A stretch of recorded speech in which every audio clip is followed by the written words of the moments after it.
इससे पहले हमने पावर सीरीज जो है वो x के लिए, पावर सीरीज इन x के लिए एक रिजल्ट पढ़ा था। अब इसके बाद हम पावर सीरीज जो दूसरा रिजल्ट है वो हम देखेंगे, power series in x minus x null, इसके लिए। ठीक है, जो कि आपको पता है कि power series in x minus x null जो है वो इस तरह से होती है कि k की value 0 to infinity constant C के, यानी सी के कोएफिशिएंट है x minus x null to the power k, और जाहिर है कि अगर इसको एक्सपेंड कर दें k की वैल्यू 0 से इंफिनिटी तक, तो इस तरह से हमारे पास ये सीरीज बन जाएगी। अब ये सी के की डिफरेंट वैल्यूज होती हैं और उन डिफरेंट वैल्यूज के लिए जो है ये सीरीज बनती है। फॉर एग्जांपल जैसे सी के की वैल्यू अगर हो गई -1, यानी कि इसकी जगह सी के की जगह अगर आ गया सम k is equal to 0 to infinity -1 to the power k divided by 3k factorial, 3k factorial x minus x null whole power k। ठीक, एक्सनल की जगह पर एक्सनल की भी कोई वैल्यू लिख देते हैं। फॉर एग्जांपल एक्सनल जो है वो -1 है, तो ये हो जाएगा +1। तो ये अगर सीरीज को एक्सपेंड करेंगे, जब k की वैल्यू 0 होगी तो ये आ जाएगा 1, फिर k की वैल्यू 1 होगी तो ये जाएगा -1/3 फैक्टोरियल x + 1, और फिर उसका k की वैल्यू जब 2 होगी तो +1/6 फैक्टोरियल x + 1 होल स्क्वायर, फिर माइनस जब k की वैल्यू 3 होगी तो 1/9 factorial x + 1 whole power 3 and so on. ठीक है, तो इस तरह से हमारे पास ये सीरीज है। अब इसमें देखते हैं कि ये जो लास्ट हमने रिजल्ट किया था वो पावर सीरीज x के लिए था, जिसमें हम रेडियस ऑफ कन्वर्जन निकालते थे और ये मालूम करते थे कि कहाँ कहाँ पर कन्वर्जेंस। अब ये रिजल्ट हम देख रहे हैं। जी, कुछ पूछना है किसी को? मेरे ख्याल से किसी का जो है वो माइक ऑन है, शायद म्यूट ऑल कर देता हूँ। चले, तो एक रिजल्ट हम देखते हैं। ये रिजल्ट है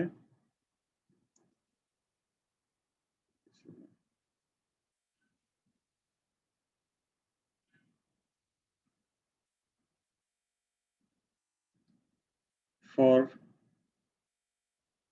the power series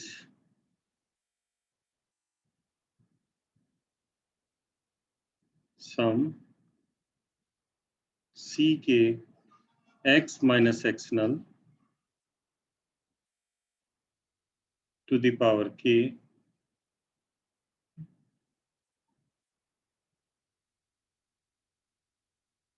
exactly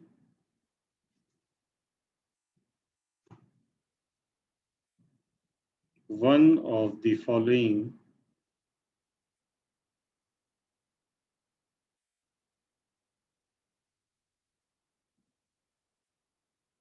statement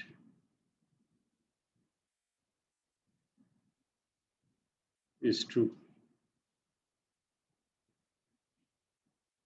A, the series convergence, जैसे उसमें था convergence only, उसमें था only for 0, तब इसमें होगा only for x is equal to x null, उसमें था only for x is equal to 0, यानी कि सीरीज कन्वर्ज कर रही हो सिर्फ एक पॉइंट एक्स नल पर,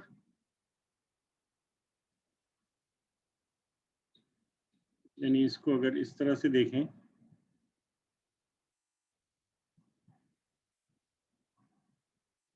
ये हमारे पास है माइनस इन्फिनिटी, प्लस इन्फिनिटी, और एक पॉइंट है एक जगह पर एक्स नल। तो एक्स नल पे ये सीरीज जो है कन्वर्ज कर रही है, बाकी सब जगहों पे डाइवर्ज। तो diverges, diverges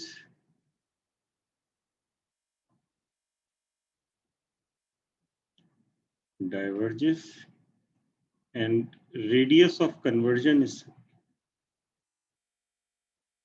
radius of convergence, इसका होगा r is equal to 0। Radius of convergence इसका 0 होगा अगर ये किसी एक पॉइंट एक्सनल पे कन्वर्ज करती है। b या तो a ट्रू होगा या फिर सिर्फ b ट्रू होगा। द सीरीज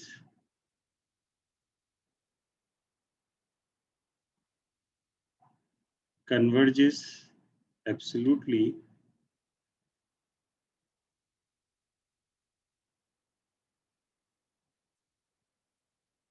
absolutely यानी and hence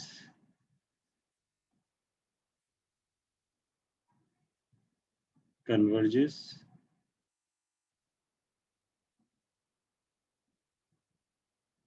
for all real values of x। ठीक है, यानी कि तमाम रियल वैल्यूज पे ये सीरीज कन्वर्ज करेगी। ठीक, तमाम रियल वैल्यूज पे कन्वर्ज करने का मतलब ये है कि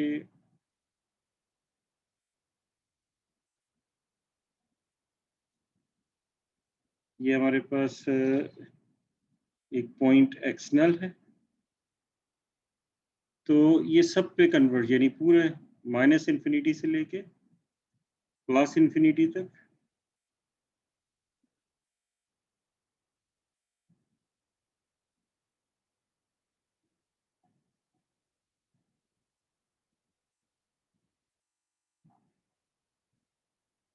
सब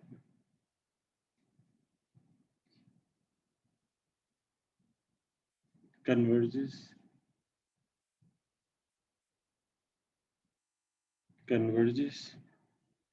तो ऐसी सूरत में रेडियस ऑफ कन्वर्जेंस इसका इन्फिनिटी होगा।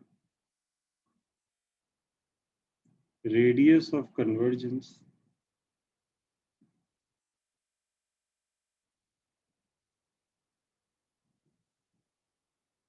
r equals plus infinity।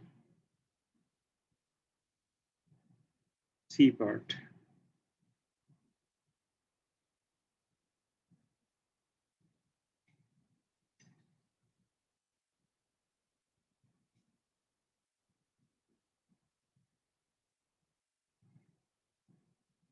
the series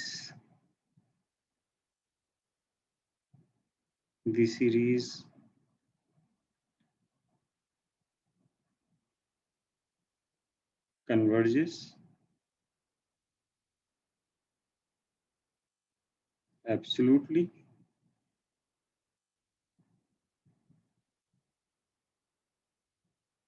and hence converges।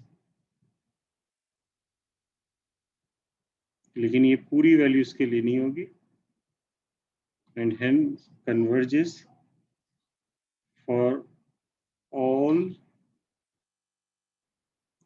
x in some finite interval,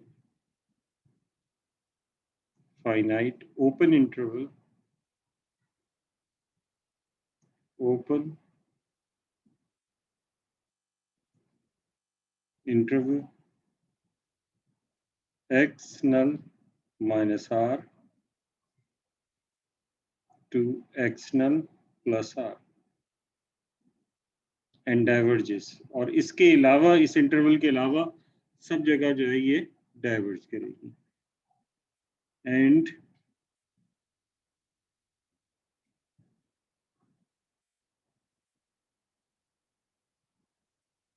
diverges if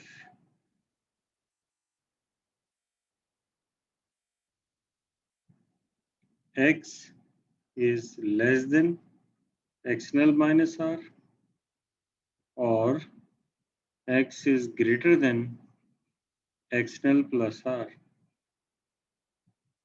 ये तो हो गया ये सारी चीजें। अब आखिर में रह गया कि इन पॉइंट्स पे क्या होगा। ये तो ये बता रहा है कि इस इंटरवल पे, यानी कि इसके x null माइनस r के बाद से x null प्लस r से पहले तक सब जगह पे कन्वर्ज, और ये बता रहा है कि x null माइनस r से पहले डाइवर्ज और x null प्लस r के बाद डाइवर्ज। तो x null माइनस r और x null प्लस r पे क्या होगा, तो इसके लिए at either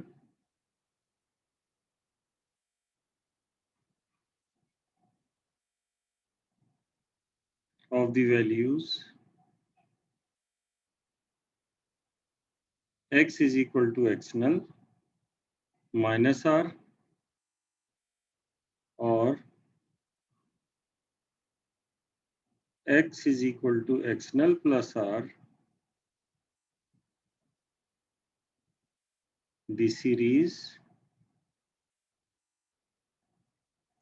may converge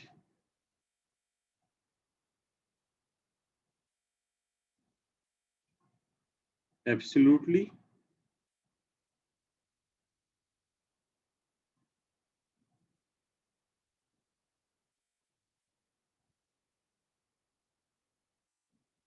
converge conditionally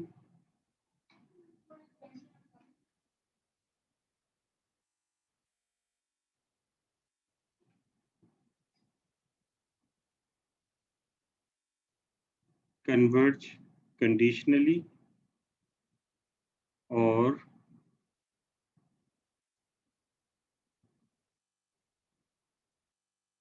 diverge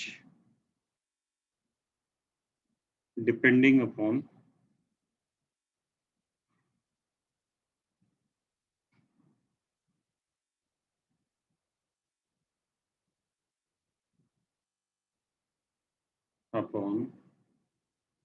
particular series, particular series। For example, यानी पहले चलिए इसको ये बना के बता देता हूँ। यानी इसका मतलब ये है कि ये अगर आपके पास ये रियल लाइन है minus infinity two plus infinity, ये पॉइंट एक्स नल है, तो ये हमारे पास एक ओपन इंटरवल होगा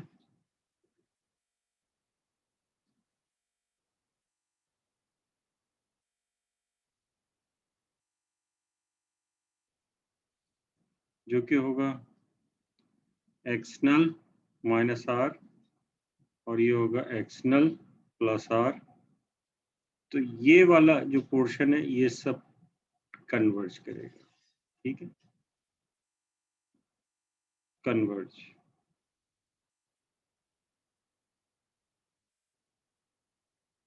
कन्वर्जेस, और इससे पहले वाला जो है वो डाइवर्ज कर रहा है, डाइवर्जेस, डाइवर्जेस, और इस ये इन पे पता नहीं, इन सर्कल्स पे, इन पॉइंट्स पे कुछ भी हो सकता है। तो ऐसी सूरत में रेडियस ऑफ कन्वर्जेंस जो है वो आर हो जाएगा। Radius of convergence is equal to R, यानी कि इसमें से इसको माइनस करेंगे तो आपके पास रिजल्ट आएगा 2r, उसे 2 से डिवाइड करेंगे तो डायमीटर आएगा, 2 से डिवाइड कर देंगे तो आपके पास वो रेडियस हो जाएगा। तो इस तरह से ये हमारे पास सही, अभी आपने डायमीटर रेडियस क्या कहा, आप रिपीट कर सकते हैं? सॉरी। देखिए ये जो है ना, ये रेडियस का मतलब तो ये होता है ना, ये आपके पास एक समझ लें ओपन डिस्क है, ओपन इंटरवल है। तो ओपन इंटरवल में रेडियस क्या होता है कि आप x null plus R minus x null minus R divided by 2, ऊपर जो आएगा वो डायमीटर आएगा, उस 2 से डिवाइड कर देंगे तो रेडियस आ जाएगा। तो ये कैंसिल हो जाएगा, R plus R, two R upon 2, तो इसकी वैल्यू आर आ जाएगी। समझ में आ गई? सर शुक्रिया।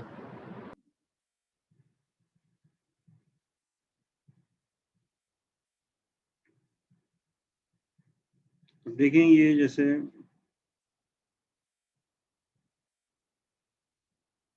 कोई सीरीज लेते हैं एक्सरसाइज की,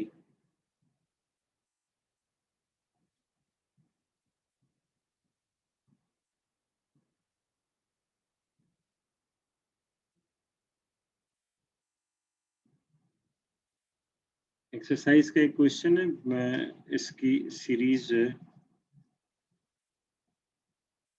ले रहा हूँ।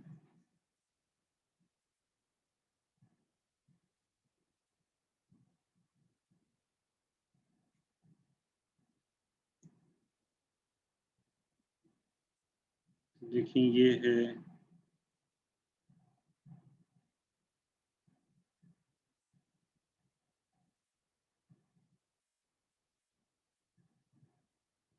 x माइनस सम, एक मिनट पूरा नहीं लिखा मैंने, पहले सब लिख देता हूँ।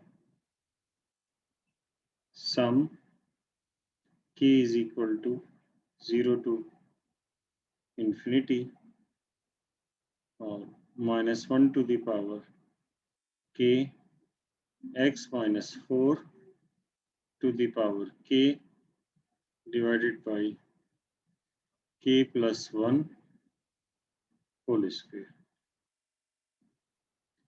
ठीक है, ये हमारे पास है। जो अब इसमें नज़र आ रहा है हमें क्लियरली कि जो है इसमें हमें ये नज़र आ रहा है कि जो एक्सनल है वो हमारे पास 4 है यहाँ पर। ठीक है, एक्सनल की वैल्यू यहाँ पर हमें 4 नज़र आ रही है।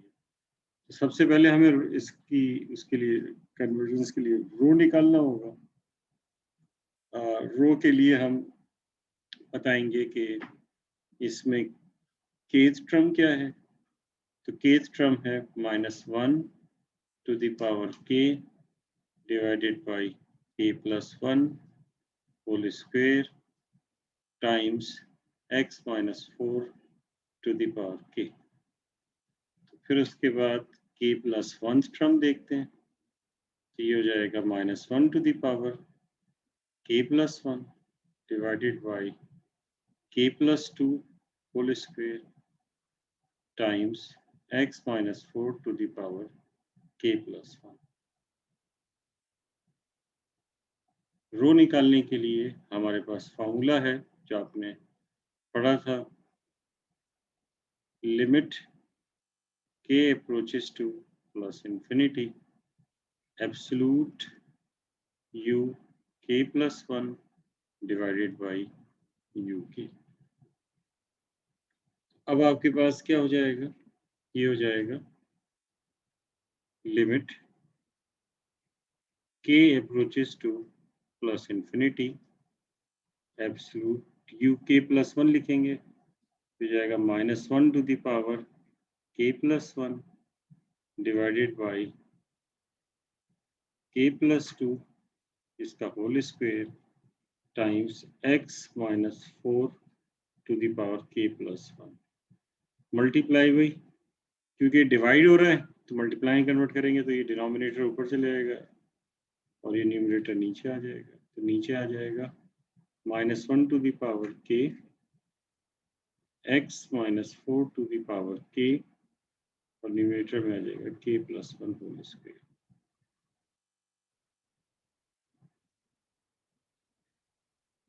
अब हमें क्लियरली नजर आ रहा है कि ये इससे k कैंसिल हो जाएगा, तो हमारे पास क्या क्या आ जाएगा, और ये -1 की जो पावर्स हैं ये सब खत्म हो जाएंगी क्योंकि एब्सोल्यूट वैल्यू के अंदर है। तब आपके पास ये आ जाएगा limit k approaches to plus infinity और एब्सोल्यूट वैल्यू फिर हो जाएगा x -4,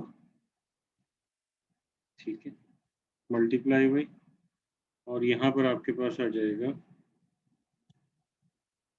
k + 1 upon k + 2 whole square, ठीक है, दोनों पे स्क्वायर है, होल स्क्वायर। लिमिट सिर्फ इसके ऊपर आ जाएगी, इसके ऊपर लिमिट नहीं आएगी क्योंकि ये इस पे k मौजूद नहीं है। तो एब्सोल्यूट x -4 को आप बाहर लिख सकते हैं और ये हो जाएगा limit k approaches to plus infinity और ये हो जाएगा k + 1 divided by k + 2 whole square और इसकी एब्सोल्यूट वैल्यू। चाहे तो एब्सोल्यूट वैल्यू हटा दें क्योंकि स्क्वायर मौजूद है, तो एब्सोल्यूट वैल्यू लिखने की जरूरत नहीं। बहरहाल इसमें से आप जो है वो k कॉमन ले लीजिए, तो ये हो जाएगा limit k approaches to plus infinity 1 + 1 upon k divided by 1 + 2 upon k इसका स्क्वायर। एब्सोल्यूट लगाएं या ना लगाएं कोई फर्क नहीं पड़ता, जब लिमिट अप्लाई करेंगे तो ये रिजल्ट 1 आ जाएगा। तो इस तरह से हमारे पास रो की वैल्यू आ गई एब्सोल्यूट x -4। ये हमारे पास जो है रो की वैल्यू आ गई। अब हमें पता है कि ये जो है रो जब ग्रेटर देन 1 होता है तो ये डाइवर्ज होती है, जब लेस देन 1 होता है तो फिर ये कन्वर्ज है, ठीक। तो और इक्वल टू 1 में कोई रिजल्ट नहीं होता। तो अब इसके बाद हम यहाँ पे लिखते हैं कि तो series converges if rho is equal to absolute x -4 is less than 1 and series diverges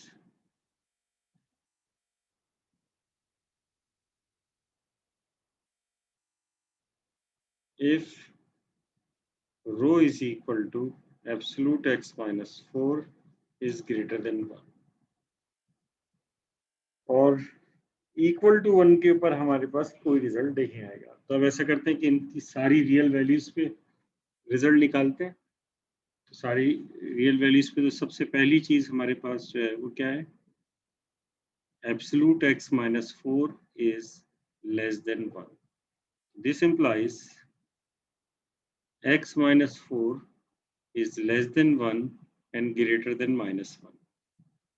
तो इसका मतलब है कि 4 को सब में ऐड कर दें, तो जब 4 इधर ऐड करेंगे तो ये 3 हो जाएगा और इधर 3 ऐड करेंगे तो ये 5 हो जाएगा। तो x की वैल्यू 3 से 5 के लिए जो है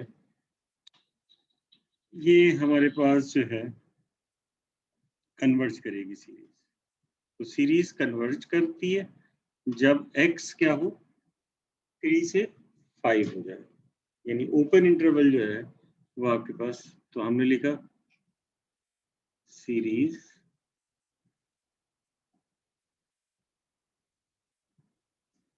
converges if x belongs to the open interval 3 to 5 और रेडियस ऑफ कन्वर्जेंस क्या हो जाएगा, radius of convergence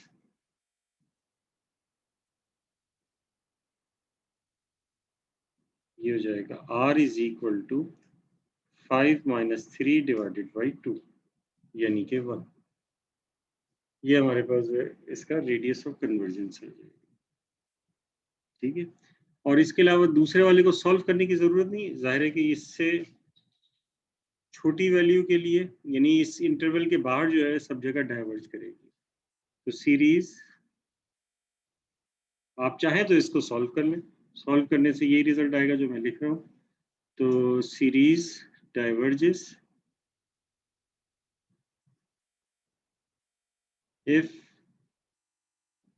x is less than 3 and or x is greater than 5,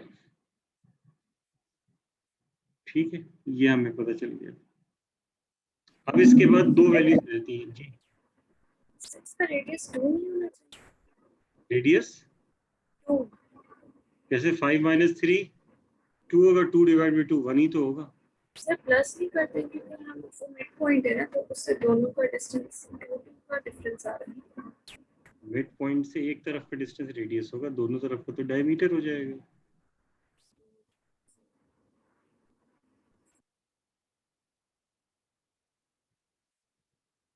जी सही है सर, मैं समझ गई हूँ, फिर डायमीटर बन जाएगा। समझ में नहीं आया? नहीं आ गया समझ में। आ गया, चलें अच्छी बात है। तो अब आपके पास जो है ये जो है x null is equal to 4 है, तो इसमें 1 ऐड करेंगे तो यहाँ पे क्या आ रहा है 5, तो ये आपके पास 5 आ गया। फिर 1 माइनस करेंगे तो क्या आ जाएगा 3, तो ये 3 आ जाएगा। तो ये वाली जो वैल्यूज हैं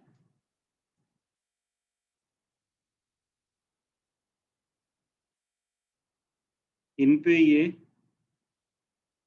कन्वर्ज हो रहा है, बल्कि कलर ऐसे करता हूँ, कुछ और कर देता हूँ ताकि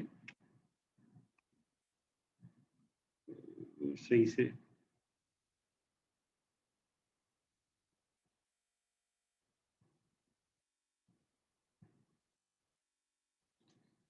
लेकिन अभी बाकी है, क्या बाकी है?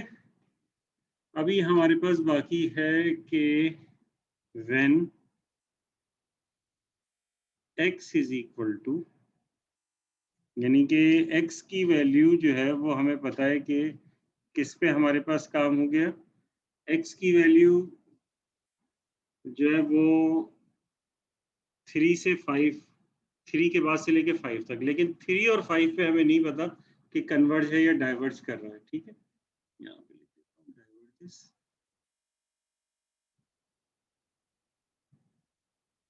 यहाँ पे लिख देता हूँ डाइवर्जेस, और ये कन्वर्ज कर रहा है, कन्वर्जेस। अब इसके बाद when x is equal to 3, यानी कि जब x की वैल्यू 3 होगी तो फिर क्या होगा, तो जब x की वैल्यू 3 होगी उसके लिए ये टेस्ट तो फेल है, तो फिर हमें ओरिजिनल जो सीरीज दी हुई है इस सीरीज को देखना होगा। तो ओरिजिनल सीरीज हमें ये दी हुई है, तो इसमें x की जगह क्या रखेंगे, अब 3 रखेंगे, तो 3x की जगह रखेंगे 3 माइनस 1, ये 3 माइनस 4 माइनस 1 हो जाएगा, और -1 की पावर के मल्टीप्लाई -1 की पावर के, तो -1 की पावर 2 के हो जाएगा, तो इससे ये प्लस में आ जाएगा। यानी लिख रहा हूं मैं, पहले तो कॉपी कर लेता हूँ ना ऊपर से ताकि सॉल्व करना बाद में आसान हो। -1 की पावर के और फिर minus k is equal to 0 to infinity, -1 की पावर के, फिर x की जगह रख देंगे 3, तो 3 माइनस 4 की power k divided by k plus 1 का होल स्क्वायर। ये हमारे पास सीरीज है।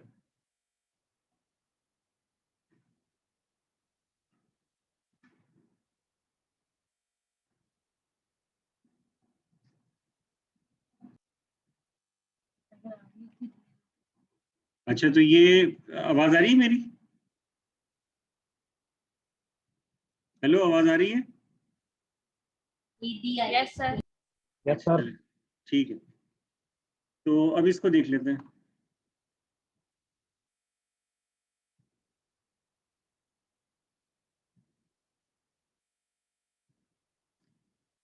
ये -1 की पावर 2k हो जाएगा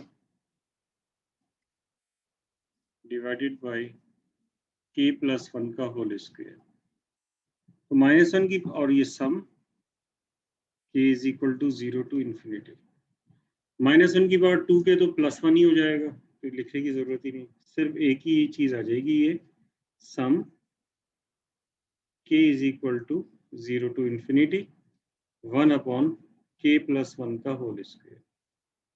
ठीक है, तो जब ये k की वैल्यू 0 होगी तो ये 1 हो जाएगा, फिर k की वैल्यू 1 होगी तो 1/2 का स्क्वायर यानी कि 1/2 स्क्वायर, फिर प्लस 1/, फिर 3 स्क्वायर, फिर प्लस 1/4 स्क्वायर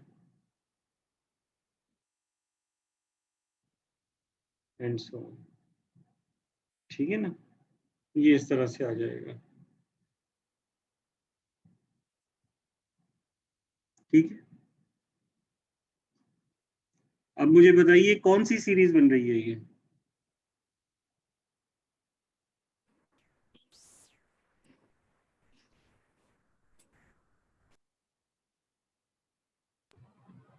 सर जी, के आवाज सीरीज नहीं आ रही वो पी जी। की, सर वो पी की P वैल्यू series। 2 के साथ। जी बिल्कुल, ये p सीरीज है जिसकी वैल्यू 2 है। The above is a p series with p = 2, और आपको पता है कि जब p की वैल्यू 1 से ज्यादा हो तो इसका क्या मतलब होता है? सीरीज कन्वर्जेस करती है, hence converges at x = 3। x की वैल्यू 3 पे कन्वर्ज कर रही है। अब इसके बाद देखेंगे कि व्हेन x = 4, नहीं 4 नहीं था, 5 सॉरी, व्हेन x = 5 तो ये हो जाएगा सम k = 0 to ∞, फिर -1/k, फिर ये हो जाएगा 5 - 4/k डिवाइडेड बाई k + 1 का स्क्वायर। ये हो जाएगा सम k = 0 to ∞, और ये 1 तो ये -1 की पावर k रहेगा डिवाइडेड बाई k + 1 का स्क्वायर। तो ये जब k की वैल्यू 0 होगी तो 1/1 यानी कि 1 हो जाएगा 0 पे, फिर ये -1/2 स्क्वायर होगा, फिर प्लस 1/3 स्क्वायर होगा, फिर -1/4 स्क्वायर होगा, प्लस 1/5 स्क्वायर होगा एंड सो ऑन। तो ये आपके पास क्या है? ये ऑल्टरनेटिंग सीरीज है। ठीक है, तो ऑल्टरनेटिंग सीरीज क्या होती है? ऑल्टरनेटिंग सीरीज जो है ये भी वही p की वैल्यू 2 है, और इसका मतलब ये होता है कि ये भी जो है वो कन्वर्ज कर रही है। ठीक है, ऑल्टरनेटिंग सीरीज है, p सीरीज है, तो ये भी कन्वर्ज कर रही है एब्सोल्युटली। तो इसका मतलब है कि सीरीज जो है वो कन्वर्ज कर रही है इन दोनों वैल्यूज पे। तो अब ये होल मैं फिल कर देता हूँ। ठीक है, तो इसका मतलब ये हुआ कि हमें जो सीरीज दी हुई है converges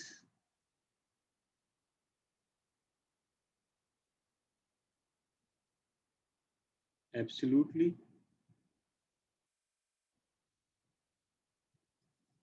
x belongs to the closed interval 3 to 5। अब ये इंटरवल जो है वो क्लोज्ड इंटरवल बन गया 3 to 5। क्लोज्ड इंटरवल इस वजह से बन गया कि क्योंकि 3 और 5 भी इसमें शामिल हो गए। अब इसके अंदर भी वही 3 केसेस हो सकते हैं, जैसे कि पिछले वाले हमने जो है वो थ्योरम में पढ़ा था। इसमें 3 केसेस ये हो सकते हैं कि ये ऐसी कोई सीरीज हो जो कि सिर्फ ए फॉलो कर रहा हो, यानी कि सिर्फ 0 पे कन्वर्ज, यानी एक्सनल पे कन्वर्ज हो रही हो, उसके अलावा सब जगह डाइवर्ज हो रही हो, और इसी तरह से पूरे पे कन्वर्ज हो रही हो, हर जगह कन्वर्ज हो रही हो। तो ये तो डिपेंड करता है कि जो एग्जाम्पल जो है वो आपको कराई जाए, जो सवाल सॉल्व किया जाए उसमें इस तरह से हो, लेकिन ये इसी तरह से 3 केसेस जो है उनकी पॉसिबिलिटीज जो है वो हो सकती। तो कोई एक मैं देखता हूँ कोई एग्जाम्पल इस तरह से हो कि वो किसी और चीज को भी जो है वो कवर कर रहा हो, कि जो सब जगह पे जो है वो कन्वर्ज हो रही हो।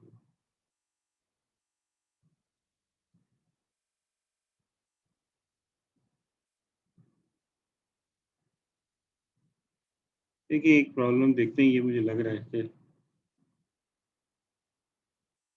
ऐसा होगा।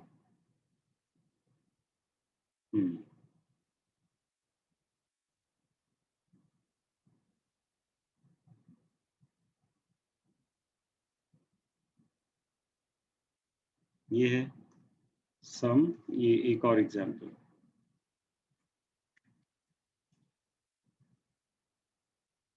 k is equal to 0 to infinity 3/4 to the power k times x plus 5 to the power k। तो इसमें हम ये करेंगे कि u k हमने लिखा कि ये होगा 3/4 to the power k x plus 5 to the power k,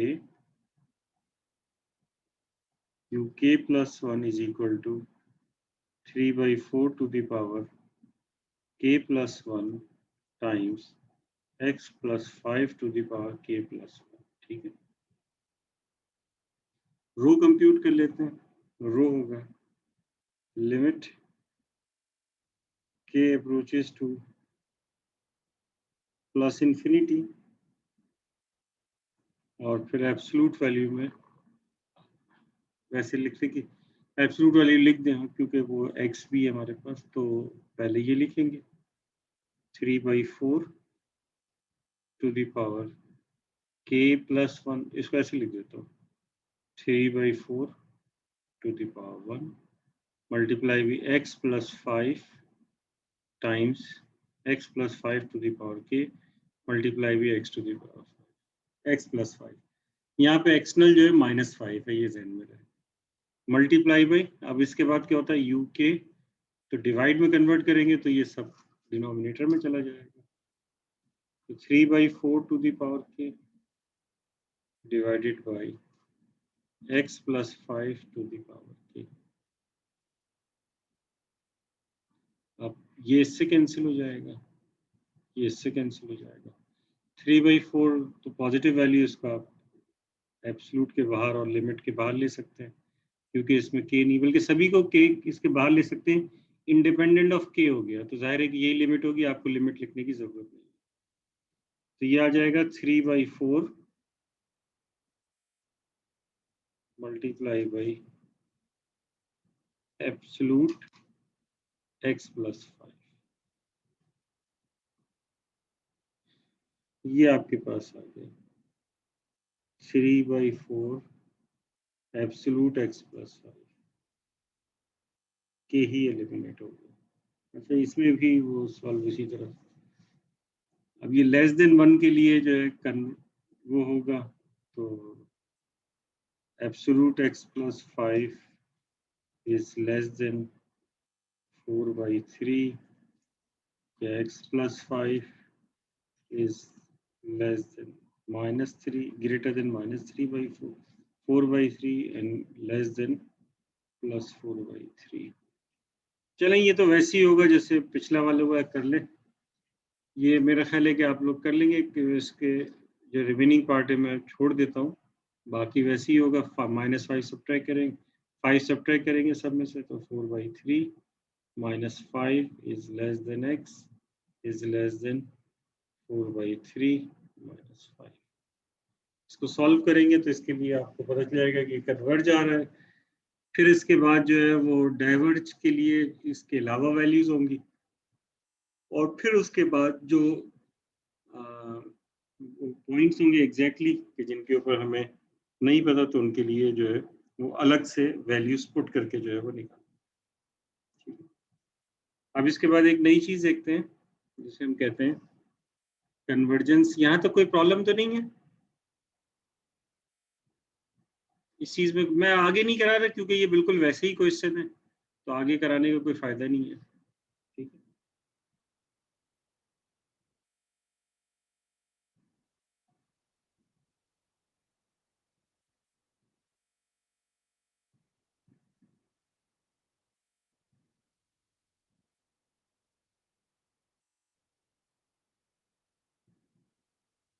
convergence of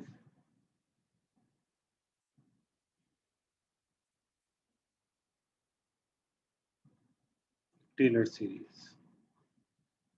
Taylor series की कन्वर्जेंस देखते हैं तो वो एक ही बात होगी कि मैक्लॉरेन सीरीज की भी देख रहे हैं, क्योंकि एक्सटर्नल की जगह 0 आ जाता है तो समझ लीजिए कि वो मैक्लॉरेन सीरीज है। ठीक, आपको पता है कि अगर आपके पास जो है हमने जो है x की वैल्यू एक्सटर्नल पे nth टेलर पॉलिनोमियल निकाला था, यानी कि कोई भी फंक्शन था, उस फंक्शन के लिए हमने जो है वो nth टेलर पॉलिनोमियल निकाला था, यानी f ऑफ x, ये हमारे पास है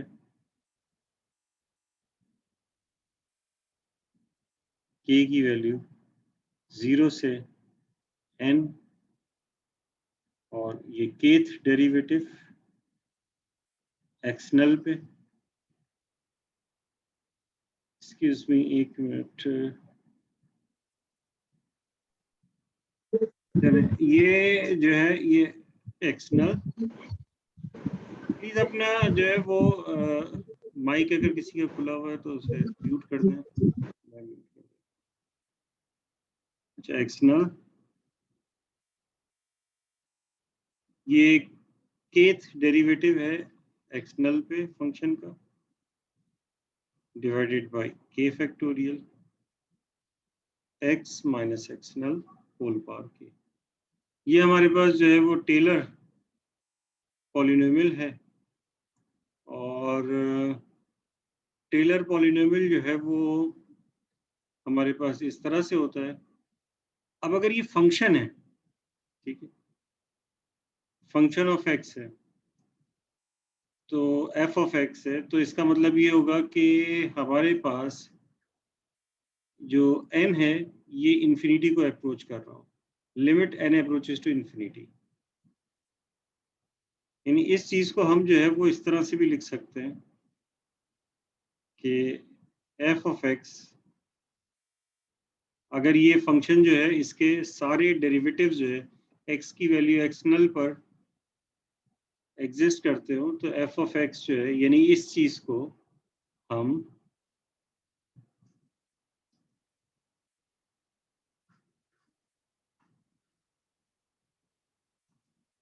एक मिनट सिलेक्शन टूल में देखता हूँ कि कहाँ से आता है सिलेक्शन टूल। सिलेक्शन टूल,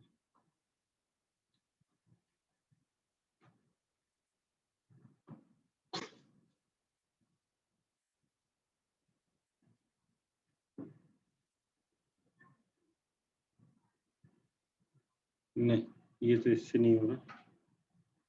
अच्छा चलो, ये क्या चीज है,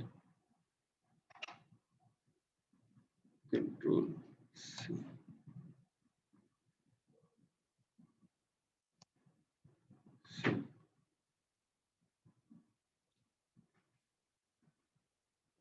तो ये जो है k की वैल्यू 0 से लेके इंफिनिटी तक, इसको इस तरीके से भी लिखा जा सकता है, f ऑफ x इक्वल्स, यानी कि इसे हम इस तरीके से भी जो है वो लिख सकते हैं। अब इसके बाद हमारे पास एक रिजल्ट है, इस रिजल्ट का यूज हम इंशाल्लाह नेक्स्ट क्लास में करेंगे। रिमाइंडर आफ्टर nth टर्म हमने इससे पहले पढ़ा था, तो उसी चीज के लिए हमारे पास है कि the equality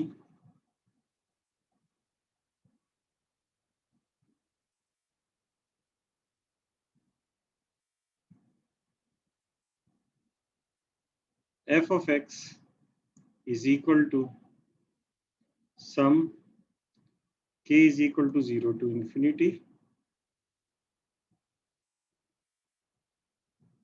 kth derivative at x null divided by k factorial x minus x null to the power k